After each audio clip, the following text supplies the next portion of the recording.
Hat trick শিরোপার ইতিহাস গড়ার দ্বারপ্রান্তে দাঁড়িয়ে বাংলাদেশ নারী ফুটবল দল আজ সন্ধ্যায় ভারতের গোয়া শহরের মারগাঁওয়ে জওহরলাল নেহরু স্টেডিয়ামে সাফ নারী চ্যাম্পিয়নশিপের ফাইনালে মুখোমুখি হবে বাংলাদেশ ও স্বাগতিক ভারত। রাত 7টায় শুরু হওয়া এই ম্যাচকে ঘিরে দুই দেশের ফুটবল প্রেমীদের উত্তেজনা এখন তুঙ্গে।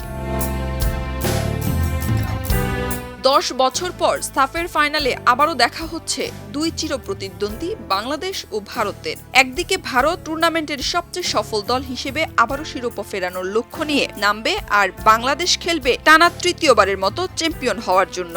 এই স্বপ্ন পূরণে বাংলাদেশ দলের অধিনায়ক মারিয়া মান্ডা, ঋতুপর্ণা চাকমা, আফিদা খন্দকার, শামসুন নাহার, মনিকা চাকমা ও তহুরাদের ওপরই ভরসা রাখছে পুরো দেশের কোটি ফুটবল প্রেমীরা। এই মেয়েদের পায়ের জাদুতেই বদলে গেছে বাংলাদেশ নারী ফুটবলের ইতিহাস। যেখানে একসময় বড় কোনো প্রত্যাশা ছিল না, সেখানেই এখন শিরোপার স্বপ্ন নিয়মিত বাস্তবতা হয়ে উঠছে।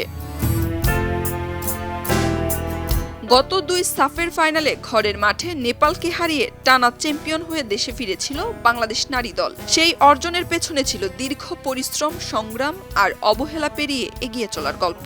এবার সেই নেপালকে 2-1 গোলে হারিয়ে ফাইনালে ভারতকে পেয়েছে বাংলাদেশ।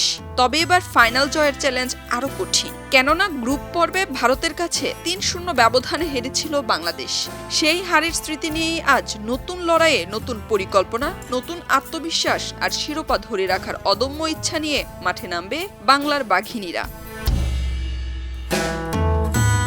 আজকের ফাইনাল একদিকে যেমন ভারতের মুকুট পুনরুদ্ধারের লড়াই, অন্যদিকে ভারতের সামনে টানা তৃতীয়বার সাফ জয়ের হাতছানি। সব মিলিয়ে এটি শুধু একটি ফুটবল ফাইনাল নয়, দক্ষিণ এশিয়ার নারী ফুটবলের রাজত্ব কায়েমের অগ্নি পরীক্ষা। সে পরীক্ষায় কে উত্তীর্ণ হবে তা জানা যাবে আজ রাতেই। খবরের কাগজ, নিখাত, নির্ভীক, নিরপেক্ষ।